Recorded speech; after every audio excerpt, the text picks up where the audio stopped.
The Selfish Path to Romance. Download Chapter 1 for free at drkenner.com and at amazon.com. Grayson, you are looking for a therapist? I have a friend. Yes. And she's 36 years old, a wife, a part-time secretary, and a mother of 2 school-aged children. How old? And the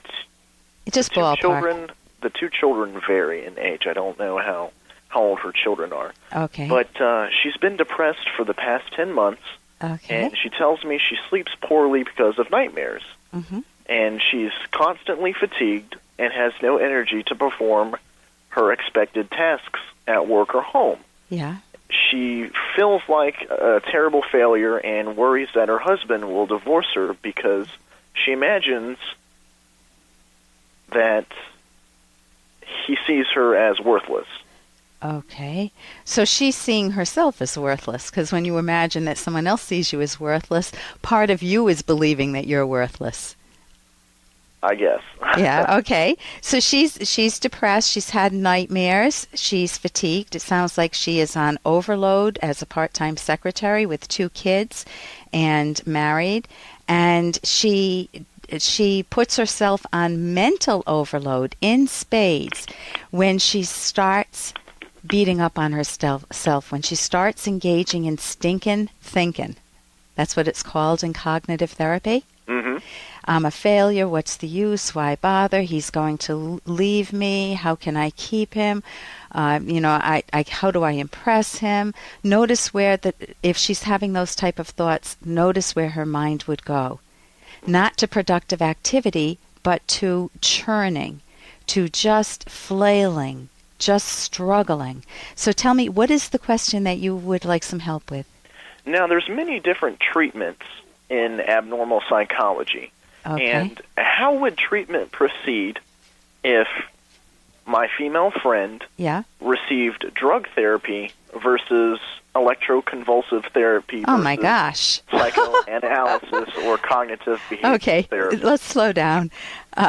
Drug therapy, electroconvulsive therapy, and then cognitive therapy, psychoanalysis, right?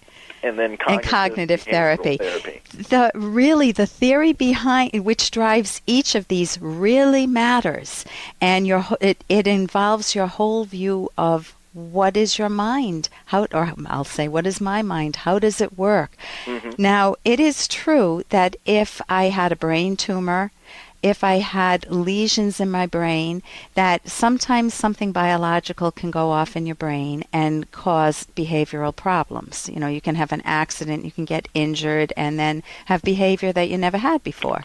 Granted that there are biological causes to some abnormal behavior, what we call abnormal behavior, it is also true that the vast bulk of problems, psychological problems, the majority of people who walk into a psychologist's office, assuming it's not wartime injuries where they've actually had some brain damage, they're due to psychological problems, to thinking problems.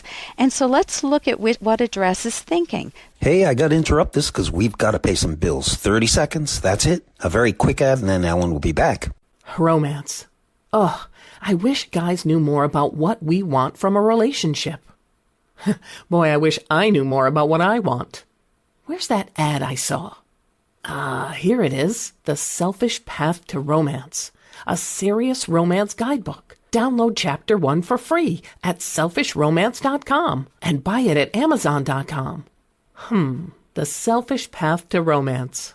That is interesting. And so let's look at what addresses thinking. Drug therapy, drug therapists look at the brain and the problems, let's say a depression, as a biological problem. So we fix it, just like someone has a problem with diabetes and they have to take their medication and watch what they eat. If you have depression, you have to take certain drugs because you have, here are the big words, chemical imbalance. So that's the view of the brain behind that. Are you following me? I am. Okay.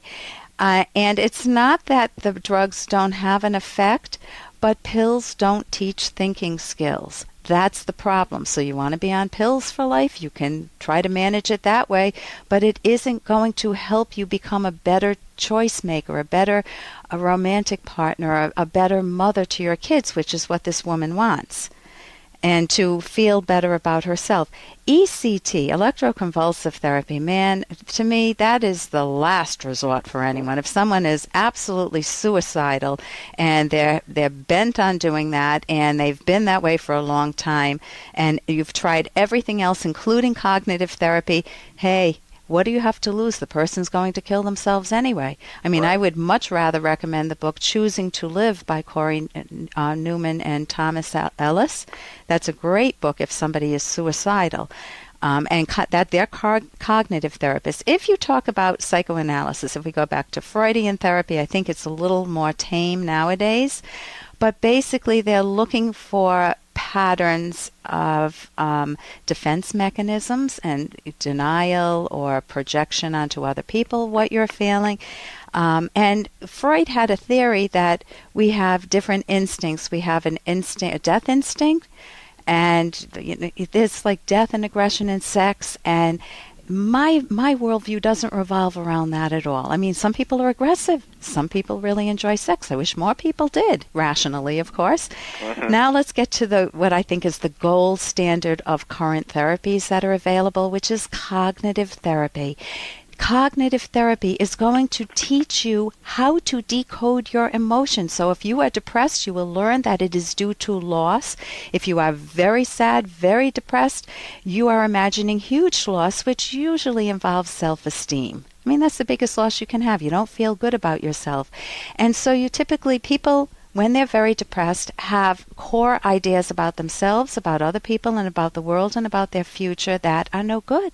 And they learn how to correct, by looking at reality, their bad thinking. For example, I'm unlovable. They would search for examples any time in their life when they were lovable. They would try to find exceptions to the rule. If they thought I'm a failure, because maybe they just got fired from a job, they would try to think of other times when they weren't a failure so that they could see that success is possible to them with effort and with good thinking. If they think that I'm, what else? I'm a loser. Any of those types of very negative, profound thoughts about yourself are going to undermine you. So I would recommend you go to my website, and she could get the book Mind Over Mood, and she could also go to the cognitive therapy website. That's on my website also, the link to that. And she could try to find a cognitive therapist in her area and turn her life around. Think better about herself and enjoy her life more. Thank you so much for the call.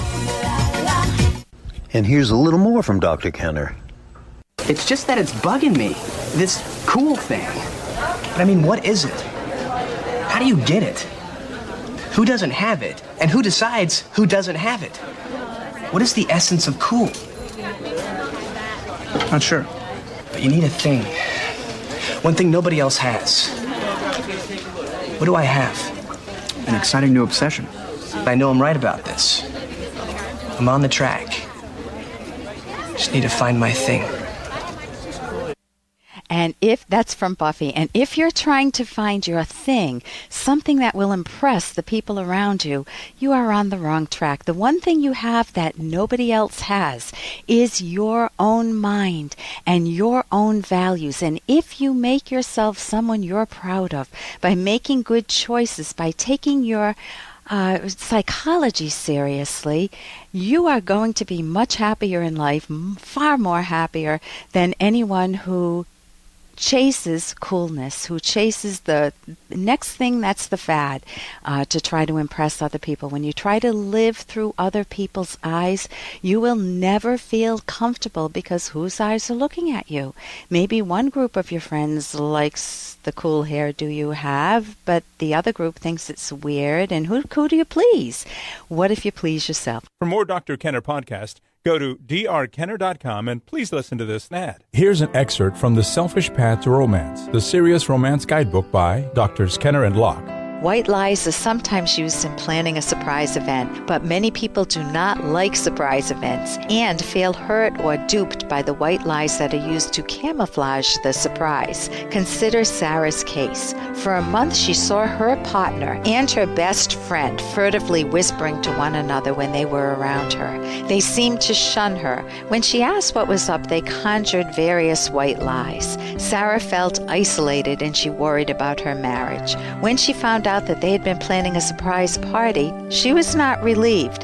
The party did not make up for that painful period. She had not enjoyed being tricked. She would have preferred having had some choice in who was invited and the pleasure of looking forward to and helping plan the event. You can download Chapter 1 for free by going to drkenner.com and buy it at amazon.com.